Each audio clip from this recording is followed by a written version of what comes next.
और हरियाणा विधानसभा में उम्मीदों का बजट पेश किया गया। सीएम नायब सैनी ने बतौर वित्त मंत्री ये बजट पेश किया। बजट 2,05,017 करोड़ का पेश किया गया है और इस बजट में पिछली बार के बजट के मुताबिक अगर बात की जाए तो 13.7% की वृद्धि की गई है। और लाडो लक्ष्मी योजना के लिए भी 5,000 करोड़ रुपए का प्रावधान इस बजट में किया गया। और वहीं जल निकासी के लिए 23 परियोजनाएं शुरू करने की बात कही गई है। 5500 करोड़ रुपए से नई मेट्रो लाइन बनाने की बात कही गई है। विकास प्राधिकरण को 3,600 करोड़ रुपए मिलेंगे। स्कूल शिक्षा और स्वास्थ्य विभाग का बजट भी बढ़ाया गया है। तमाम क्षेत्रों में बजट में इजाफा किया गया है और युवाओं के लिए विशेष रूप से खेल और खिलाड़ियों के लिए बजट में काफी इजाफा किया गया। कई नए प्रावधान भी किए गए।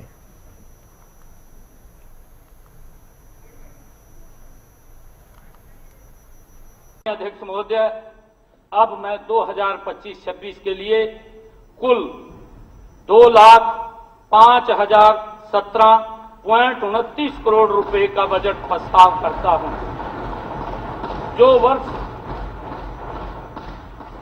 2024-25 के संशोधित आंकड़ों 1,80,313.57 करोड़ रुपए से 13.7% अधिक है। सभी किसानों का कहना था कि जहां एक और सरकार उन्हें सस्ती दरों पर अच्छे बीज, खाद और कीटनाशक उपलब्ध कराने में पूरी मेहनत करती है, वहीं हमारे समाज की कुछ काली भेड़ें किसानों को नकली बीज व कीटनाशक बेचकर बर्बाद करने का प्रयास करती है।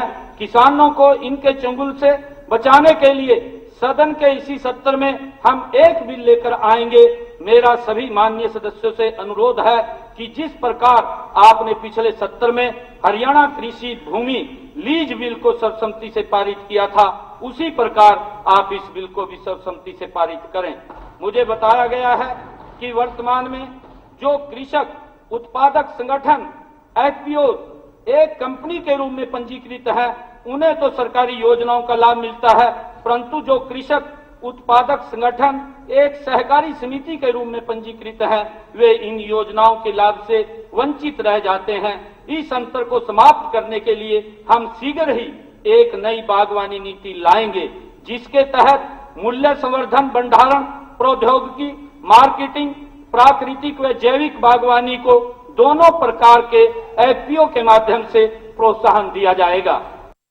गत 8 मार्च को अंतर्राष्ट्रीय महिला दिवस पर मैंने यह घोषणा की है कि ऐसी महिला किसान जो डेयरी स्थापित करने हेतु 1 लाख रुपए तक का ऋण लेती हैं, उनको ब्याज मुक्त ऋण दिया जाएगा। उनके ब्याज का पूरा भार सरकार वहन करेगी। महिलाओं के सशक्तिकरण की दिशा में कृषि, बागवानी, पशुपालन एवं मत्स्य पालन विभागों की विभिन्न योजनाओं को महिला उन्मुखी बनाया जाएगा एवं किसी भी योजना में भी महिलाओं द्वारा लिए गए पहले 1 लाख रुपए तक के ऋण पर कोई ब्याज नहीं लिया जाएगा। माननीय अध्यक्ष जी, पोषक तत्वों से भरपूर गोबर खाद फसलों के लिए अच्छा उर्वरक होती है। प्रदेश में गोबर खाद को व्यवस्थित तरीके से व्यापक प्रोत्साहन देने के लिए सरकार द्वारा शीघ्र ही एक नीति बनाई जाएगी।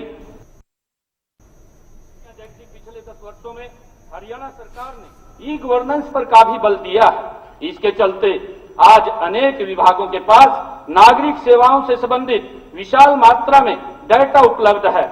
मेरा मानना है कि डेटा आधारित नीति निर्धारण तथा गवर्नेंस ऑटोमेशन से जन सेवा की हमारी क्षमता एवं दक्षता और भी अच्छी हो सकती है। इस उद्देश्य को लेकर हरियाणा एआई मिशन की स्थापना का मेरा प्रस्ताव है।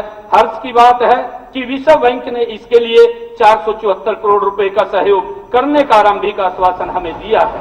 माननीय अध्यक्ष जी, इस एआई मिशन द्वारा गुरुग्राम और पंचकुला में एक हब स्थापित किया जाएगा।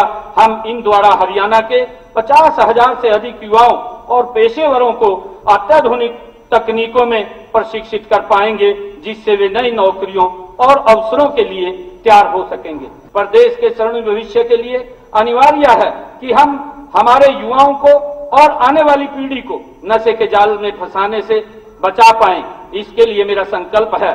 संकल्प जो substance abuse and narcotics knowledge awareness and liberation programme authority, यह प्राधिकरण नाम से यह नया प्राधिकरण गठित करने का प्रस्ताव है। यह प्राधिकरण समूचे प्रदेश में नशे की मांग और आपूर्ति दोनों को जड़ से खत्म करने के लिए सभी दूसरे विभागों के साथ कंधे से कंधा मिलाकर और सारे समाज को साथ लेकर हरियाणा के युवाओं को एक विवेकपूर्ण विकास के मार्ग पर ले जाने का सतत प्रयास करेगा। इस प्राधिकरण के लिए मैं 10 करोड़ रुपए का प्रारंभिक आवंटन करने का मेरा प्रस्ताव है। आदरणीय अध्यक्ष जी, इस उपलक्ष्य में हम डंकी रूट की गंभीर समस्या के निवारण के लिए भी प्रतिबद्ध हैं। इस उद्देश्य से इसी सत्र में हम एक बिल भी लेकर आएंगे। मुझे आशा है कि यह महान सदन उसे सर्वसम्मति से पारित करेगा। हरियाणा विदेश सहयोग विभाग के अंतर्गत कार्यरत हरियाणा ओवरसीज एम्प्लॉयमेंट सेल और हरियाणा कौशल एवं रोजगार निगम के माध्यम से हम अपने इच्छुक युवाओं को अंतर्राष्ट्रीय रोजगार दिलवाने के लिए सुरक्षित मार्ग भी प्रशस्त करेंगे। आदरणीय अध्यक्ष जी, हमने इसी वर्ष मिशन हरियाणा 2047 नामक एक उच्च स्तरीय टास्क फोर्स की शुरुआत भी की है। इसने हरियाणा के सकल घरेलू उत्पाद को 1 ट्रिलियन अमेरिकी डॉलर के स्तर तक पहुंचाने और हरियाणा में 50 लाख नए रोजगार पैदा करने के लिए एक प्रभावी योजना विकसित करने के लिए कार्य शुरू कर दिया है। हर्ष की बात है कि मिशन ने वित्त वर्ष 2025-26 में ही कुछ जिलों के लिए अपनी योजनाओं का प्रूफ ऑफ कॉन्सेप्ट बनाकर देने का आश्वासन दिया है। इस मिशन के लिए प्रारंभिक निधि के रूप में 5 करोड़ रुपए के आवंटन का मेरा प्रस्ताव है।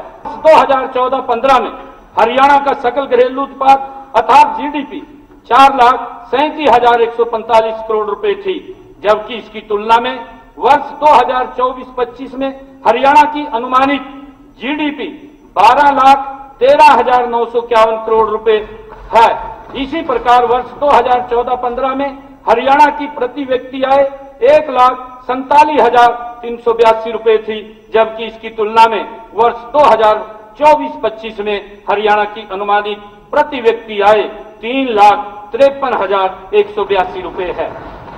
आदरणीय अध्यक्ष जी, इसी प्रकार पिछले 10 वर्षों में हमारी कड़ी मेहनत से राज्य की जीडीपी औसतन 10.8% की दर से बढ़ी और प्रदेश की प्रति व्यक्ति आय औसतन 9.1% की दर से बढ़ी है। इसके लिए मैं इस सदन को बधाई देता हूं कि वर्ष 2008-9 में इन सरकारी उपक्रमों का बकाया ऋण 30,233 करोड़ रुपए था।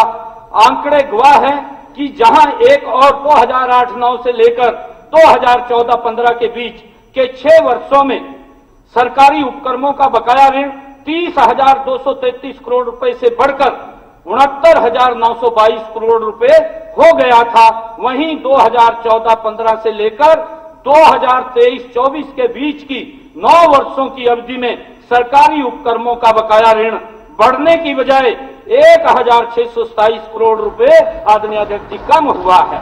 इससे यह सिद्ध होता है कि हमारी सरकार ने पिछले 10 वर्षों में सरकारी उपक्रमों के ऋणों पर जबरदस्त नकेल कसी है। श्री नरेंद्र मोदी जी के दृढ़ संकल्प से जिन्होंने उदय स्कीम को लागू किया है, जिसके अंतर्गत बिजली निगमों के 25,950 करोड़ रुपए के ऋण वर्ष 2015-16 व 16-17 में हरियाणा सरकार द्वारा अपने खाते में ले लिए गए थे। श्री मनोहर लाल जी की इच्छा शक्ति से HSIIDC और HSVP की कार्य प्रणाली में आमूलचूल परिवर्तन किए गए हैं। वर्ष 2023-24 के वास्तविक अनुमानों के हिसाब से हमारे 43 उपक्रमों में से 28 उपक्रम लाभ में है, जिन्होंने 1,746 करोड़ रुपए का शुद्ध लाभ आदरणीय अध्यक्ष जी कमाया है।